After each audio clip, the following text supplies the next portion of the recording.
Did you happen to notice the episode number that this is? It's 191. We are super close to 200. I just didn't even imagine doing this many episodes, and I'm kind of like at this point, I'm like, I can't stop, won't stop. I just love podcasting. I love being able to share and connect with you, the listener, and I just so appreciate you listening. There is some fun things coming to the podcast around the 200 episodes, so stay tuned for that. But today we are going to talk about how I want you to stop feeling guilty for making yourself a priority. Motherhood, unfortunately, often becomes martyrdom for so many of us. We just do so much for others, and in return, we end up neglecting ourselves. I'm going to use that way overused cliche example from the airplane of the oxygen mask come on, put yours on first, and then help others to put theirs on. You know the one I'm talking about. But the funny thing is, it's true. And we as moms, especially homeschool moms, we can pour out to others when we have a full cup. If we have an empty cup, we don't have anything to pour from. So we are going to have this conversation today, and I am looking forward to helping you to fill your cup up. Welcome to the Little by Little Homeschool podcast, where you can get out of survival mode, feel confident in your homeschool decisions, and gain peace in your heart and home. I know that when we plant our feet firmly in this season of life and embrace our homeschooling, motherhood, and homemaking, we will thrive. I truly believe that we can do this from a place of peace and joy, all while growing a ton of contentment. And while we're at it, Mama, let's deepen those relationships with our children and love these years we get to pour into them. If you're ready to create beauty, seek simplicity, and live intentionally, homeschool mama, then close up that lesson book, let the kids go play, and let's have an authentic conversation. I'm going to let you in on a little secret here. Guess what? You are the only one who feels guilty about you taking time for yourself. Your husband, he actually really wants you at 100%. He doesn't mind you taking some time for yourself. Your kids, guess what? They don't think anything about it. If they grow up in a culture where mom takes some time for herself, whether that is a bubble bath or to take a walk or to go away for a weekend with friends, they don't think anything about it. And when you come back feeling refreshed, they're like, oh, good. Mom isn't cranky or angry. She's not hopefully hangry either. And she's just more at peace and feeling good about things. And your husband, of course, he's going to want you to be feeling like that. We want our spouse to be filled up and to be joyful and to be at their best. So please recognize that most likely you are the only one who feels guilty about you taking some time for yourself. And I am completely guilty of that as well. I always have felt so guilty when I would go and do something on my own or take some time for myself. But like I said, everyone would rather me take some of that time for myself than for me to be cranky, for my fuse to be short, and for me to yell and to just kind of blow my top over ridiculous things when that wouldn't necessarily happen if I had some time to fill up. And so I kind of found that when my kids were younger, I tended to go in spurts. It seemed like a vicious cycle, unfortunately, where I would just be at my wit's end and they'd be like, okay, I have to set aside some time for myself. And I would talk to my husband about it and we would set something up and have it all figured out. And it would go really well. And then it would be like, oh, it's just really hard for me to get away to go and do that. Oh, I have this to do instead. Oh, I have the kitchen to clean instead. Instead, I have meal planning to do, the laundry to fold. It's so much easier to just continue with being in the trenches and doing all of the things that I would need to do. And then I would start to get burned out. And then I would start to realize that I wasn't making myself a priority. And just the cycle would return. I'd be like, okay, now I have to make myself a priority. I need to do something. So you might recognize yourself in that. And I wish I could say that I've completely broken free of that, but I have not. Maybe it's just part of my personality, my nature to do so. But I have been on a bit of a kick. This has been a long spurt. It's probably been over a year where I've really been focused on my health and my physical abilities and wanting to work on my strength and my balance and my flexibility. And so that's been a fun adventure for me, and trying new things and getting, dumbbells and doing strength workouts and doing a lot more walking. So that's a way that I have been consistent lately, because I just feel like at this point it's been off and on. We'll say that's been a cycle kind of thing too. And I'm hoping that I have broken that cycle and will continue to do that. So today let's talk about two major areas that I want to focus on when it comes to you making yourself a priority, a little bit of self-care. And I know sometimes like the self-care can get a bad rap. So just know when I use that term, it goes back to filling yourself up so that you can fill others up. It doesn't necessarily mean the negative connotation that it can maybe get, especially on social media, where it's like self-care and mom spends 16 hours a day just on herself and pampering and all the, like every single day. I'm not saying you can't take 16 hours to yourself and go do something fun, go do a spa day or whatever it is that you like to do.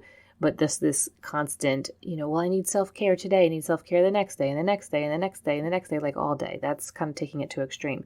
So I want to talk today about how to recharge, and then we're going to talk about taking a break, because oftentimes we find ourselves in that cycle. So under how to recharge, I want to talk a little bit here about making this a regular part of your day, your weeks, your months, by setting aside time for you to fill yourself up. It helps to keep you ahead of burnout, because that's typically what happens, especially as a homeschool mom, when we have our homeschool year and we just have a lot more. It's not, I don't want to say just, we're going to say just in quotes. It's not just keeping everybody fed and dressed and content and thriving like we might do over a summer break.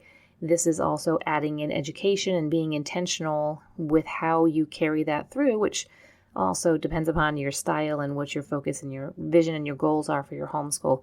But when we take time regularly to recharge ourselves, we can stay ahead of this burning out. We can stay ahead of like the crash and burn and mom having a freak out one night or finding yourself sobbing in bed one evening. It's because you're just beyond. You're just done. You don't have anything else to pour from. So if you can try to make this time of recharging yourself up part of your days, part of your weeks, part of your months, it's so much easier to head it off before it actually happens. So you're saying, well, how do I recharge? I want you to think about what fuels you up.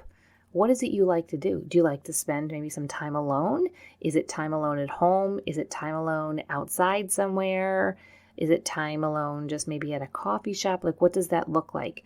For me, when I remember, when it comes to this, like time alone, I would love time at home by myself. But when my kids were little, that really wasn't possible. It was so much easier for me to maybe take my planner or take a couple of my list of things to do and grab my laptop or a book and go around to a local coffee shop or somewhere where I could just kind of hide out in a corner and do that, because it was easier for my husband to stay home with the kids and get them winding down and maybe even possibly getting them to bed.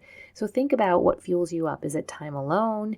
Is it time with others? Is it time spent with your family, maybe outside of the home, doing something fun? Is it spending time outside? Is it a hobby? Really take some time, maybe just like brain dump, get out a piece of paper and just brain dump what fuels you up. And don't feel like any of those things are weird. It's okay, whatever it is. That's just who you are and your personality. And don't look back at say, oh, well, before kids, I like to do blank, whatever it is. And that really fueled me up. Well, you're a different person you are than you were then. You have kids, you're a mother, you're a wife, you're older, you've changed, and that's okay. It's okay for the things that fuel you up now to be different than what they were, and for them to be different someday, as you get older as well. So try to find some time that you can put this on your calendar and please make your husband a part of this entire process. Include him in this and let him know. And so then also see if you can add something bigger, maybe every quarter, or you can think of it every season, whether it's like as in spring, summer, fall, and winter. Because something maybe like a weekly or every other week going to a coffee shop and, whether it's by yourself or with a friend or taking a walk maybe a couple times a day. I meant to say a couple times a week. I don't know who has time for a couple times a day. If you do, actually, when I had babies, I might have had a little bit more time to take a couple walks a day because they would sleep in the stroller. But anyway, thinking of adding in maybe something bigger. So you have maybe some regular things that you do, whether those are daily, weekly, monthly, but then adding in something bigger every quarter really gives us as moms something fun to look forward to. Maybe it's a women's retreat with your church. Maybe it's a homeschool convention. Maybe it's a girls' weekend away, or maybe it's just a fun shopping day that you do with friends, or you get together with your sisters or go out to lunch, and just something that's maybe a little bit bigger every quarter that will require a little bit more time, maybe a little bit more planning, and that'll be something fun to look forward to. But I don't want you to ignore those big things and not find just simple pockets in your everyday. Maybe everybody is taking a nap and your time to recharge yourself is while everybody's taking a nap, maybe some quiet room time. Maybe you need to take a nap. Maybe get a shower. Maybe you grab a cup of coffee and you sit outside on your back deck and you just soak in the quietness.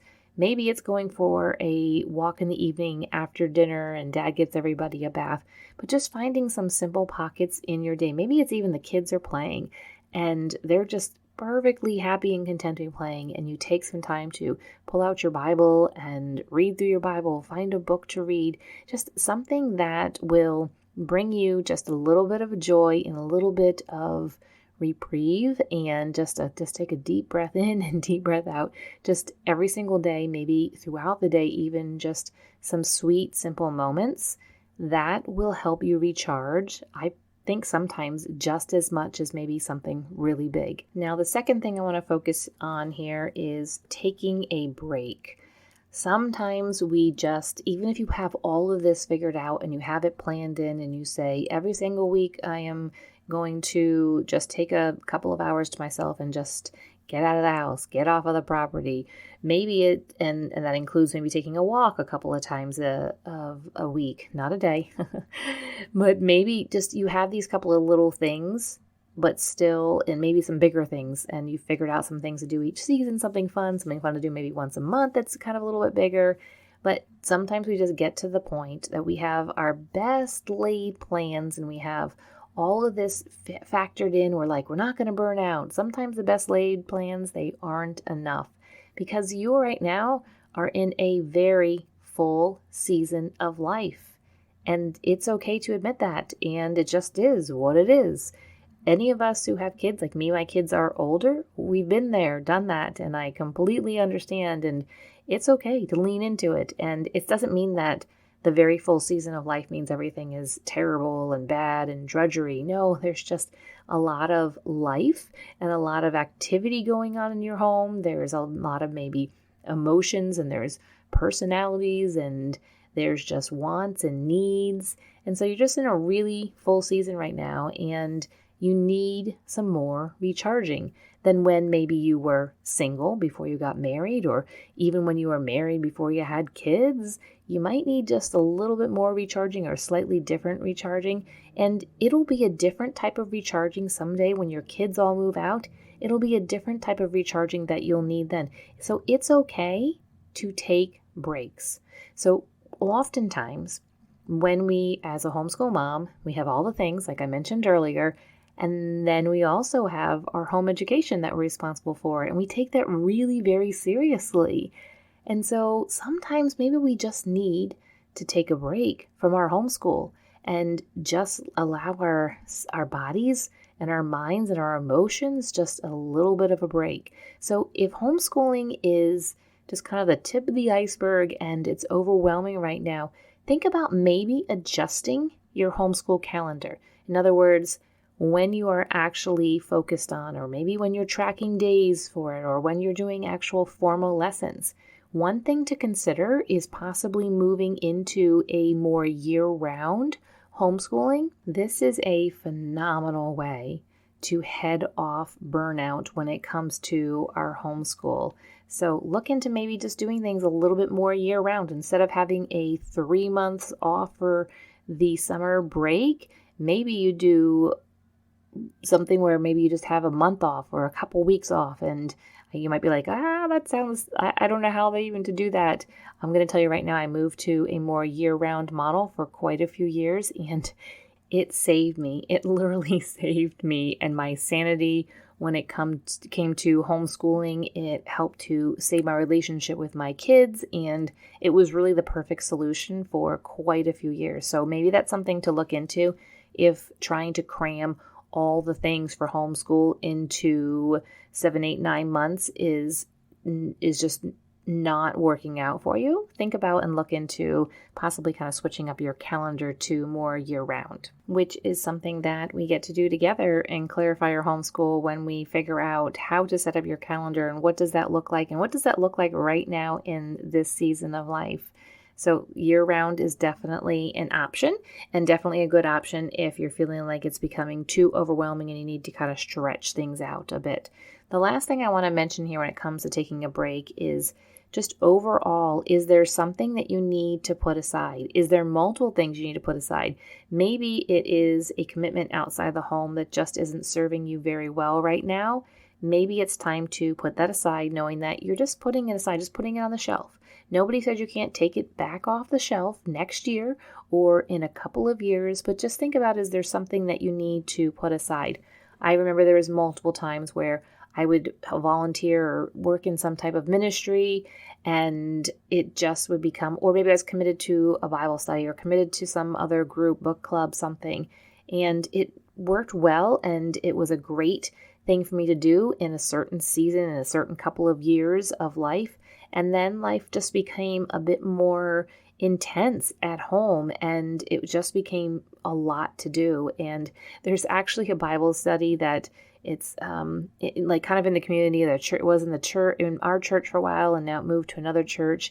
And when women from my church happened to mention it, and they just assume that I go, and they're actually usually shocked that I have never actually done this Bible study that it seems like everybody in all the churches locally do.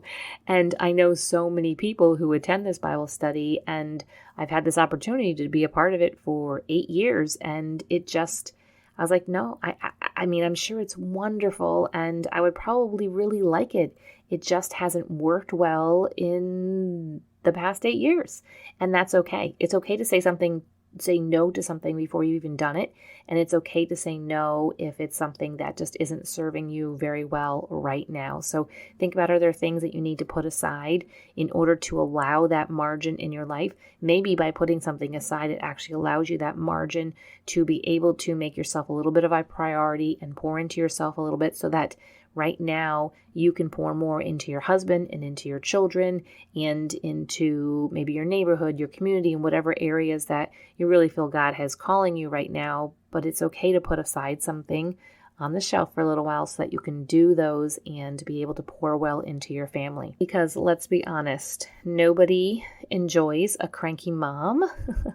And I know that you don't enjoy being cranky either. And so when we look at, having a short fuse, when we look at being cranky, when we look at being negative, when we look at just not being who we know that we can be, not having the energy that we wish we had, then maybe it's time to look and figure out these two things. How do you recharge? Figure out how to do that. What makes you recharge, and get that onto your calendar. And then the second thing is taking a break, seeing the things to put aside. Maybe it's homeschooling. Maybe it's stretching out the homeschool curriculum. Maybe it's not doing every single subject every single day. Maybe it's stretching it out, and then that will give you a little bit of margin and possibly give you some time during the day to recharge yourself as well.